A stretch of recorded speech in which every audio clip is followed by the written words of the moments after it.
আসসালামু আলাইকুম। চ্যানেলের কৃষি সংবাদে আমন্ত্রণ জানাচ্ছি আমি আনিকা জাহিন। এখনকার এই সংবাদ আয়োজন একই সঙ্গে চ্যানেলের ইউটিউব চ্যানেল এবং চ্যানেল আইর ওটিটি প্ল্যাটফর্ম আই স্ক্রিনে লাইভ স্ট্রিম হচ্ছে। আধুনিক কৃষি প্রযুক্তি ও জমির সর্বোচ্চ ব্যবহারে সমন্বিত খামার গড়ে তুলে সফল হয়েছেন শরীয়তপুরের জাজিরা উপজেলার উদ্যোক্তা জহিরুল ইসলাম। চায়না সিডলেস 12 মাসি লেবু ও ড্রাগন ফলের বাগানের ফাঁকে ফাঁকে টমেটো চাষ করে ভালো ফলন পেয়েছেন তিনি।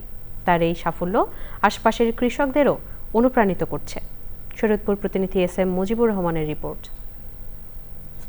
শরীয়তপুরের জাজিরা উপজেলার বড় গোপালপুর গ্রামের কৃষক জহিরুল ৩৫% জমিতে চায়না সিডলেস 12 মাসি লেবু ও ড্রাগন ফলের বাগানের মাঝে উন্নত জাতের টমেটো চাষ করেছেন। 10,000 টাকা ব্যয়ে টমেটো আবাদ করে ফলন পেয়েছেন ব্যাপক। 1,70,000 টাকার টমেটো বিক্রির আশা করছেন জহিরুল। সুন্দর টমেটো হয়েছে, আমার লেবু গাছও ঠিক আছে এবং আমি দামও খুব ভালো পেতেছি। কৃষিতে উন্নতি করতে হলে সমন্বিত খামার করতে হবে।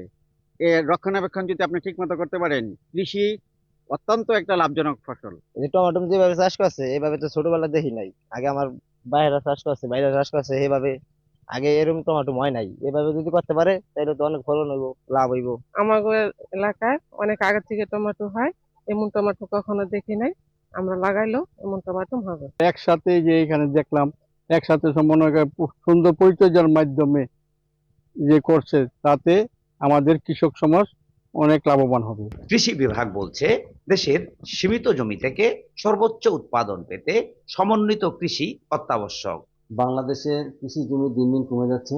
কৃষিকে লাভজনক করতে হলে সমন্বিত খামারের কোনো বিকল্প নেই। এই জন্য আমাদের উদ্যোক্তা তৈরি করতে হবে, যাদের হাত ধরে কৃষি এগিয়ে যাবে। কৃষিকে লাভজনক করতে আধুনিক প্রযুক্তির পাশাপাশি জমির সর্বোচ্চ ব্যবহার নিশ্চিত করা এখন সময়ের দাবি বলছেন সংশ্লিষ্টরা। শরীয়তপুর থেকে S M Mujibur Rahman, Channel i. কৃষি পুনর্বাসন প্রণোদনা সহায়তা খাতে আখের গুড় উৎপাদন বাড়াতে নড়াইলে ক্ষুদ্র ও প্রান্তিক চাষিদের বিনামূল্যে আখের বীজ ও রাসায়নিক সার দেওয়া হয়েছে। উপজেলা কৃষি সম্প্রসারণ অধিদপ্তর প্রণোদনার বীজ ও রাসায়নিক সার বিতরণ করে। এতে 20 জন কৃষকের প্রত্যেককে 22 কেজি টিএসপি, 18 কেজি এমওপি রাসায়নিক সার ও 630 কেজি আখের বীজ এবং 1,440 টাকা করে সেচের জন্য দেওয়া হয়। অনুষ্ঠানের প্রধান অতিথি ছিলেন কৃষি সম্প্রসারণ অধিদপ্তরের উপপরিচালক মোহাম্মদ আরিফুর রহমান।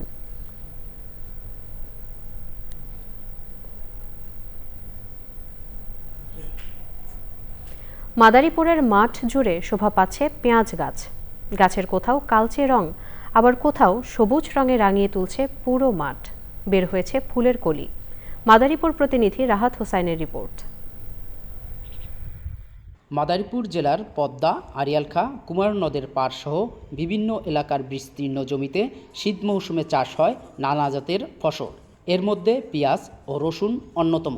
প্রতি বছরই কৃষক তাদের জমিতে পেঁয়াজ ও রসুনের চাষ করে থাকেন। এবার আবহাওয়া অনুকূল এবং বাজারে দাম ঠিক থাকলে পেঁয়াজ উৎপাদনে লাভের মুখ দেখবেন বলে আশা করছেন চাষিরা। কামলা খরচ, তারপরে যে হাইভাঙ্গা ওষুধ দেওয়া, এটাই খুব একটা টাকা খরচ করে জায়গা। আবহাওয়া ঠিক থাকে আর যদি দাম যদি ভালো থাকে তাহলে আমরা অবশ্যই লাভবান হব। পেঁয়াজের বাজার আগে খুব ভালো ছিল, এখন বর্তমান পেঁয়াজের বাজারটা একটু কমে গেছে। আমাদের হিসাব মতো মনে করেন যে 60 টাকা 70 টাকা যদি আমরা কেজি পাই, তাইলে মনে করেন আমরা মোটামুটি অবস্থা চলতে পারবো। পেঁয়াজ ও রসুন চাষে কৃষকদের সঠিক সময়ে প্রণোদনা দেওয়া এবং বীজ ও সার বিতরণ করায় ফলন ভালো হওয়ার কথা বলছে কৃষি বিভাগ।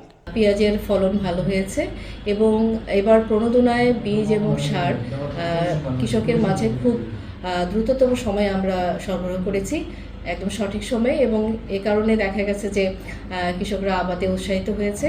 চলতি বছর জেলার 5টি উপজেলার পেঁয়াজ চাষের লক্ষ্যমাত্রা ধরা হয়েছিল 4,050 হেক্টর জমি, তবে চাষ হয়েছে 4,262 হেক্টর জমিতে। অন্যদিকে রসুনের চাষ করা হয়েছে 3,325 হেক্টর জমিতে। লক্ষ্যমাত্রা ছিল 3,945 হেক্টর জমিতে। মাদারীপুর থেকে রাহাত হোসাইন, চ্যানেল আই।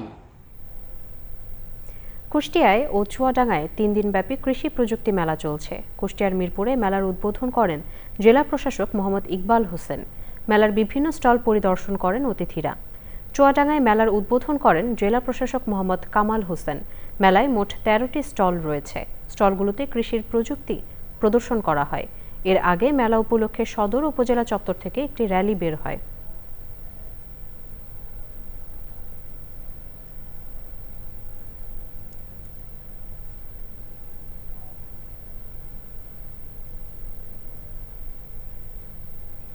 দর্শক, চ্যানেলের কৃষি সংবাদের আজকের আয়োজন এ পর্যন্তই। পরবর্তী সংবাদ আয়োজনের আমন্ত্রণ জানিয়ে শেষ করছি। ধন্যবাদ সবাইকে।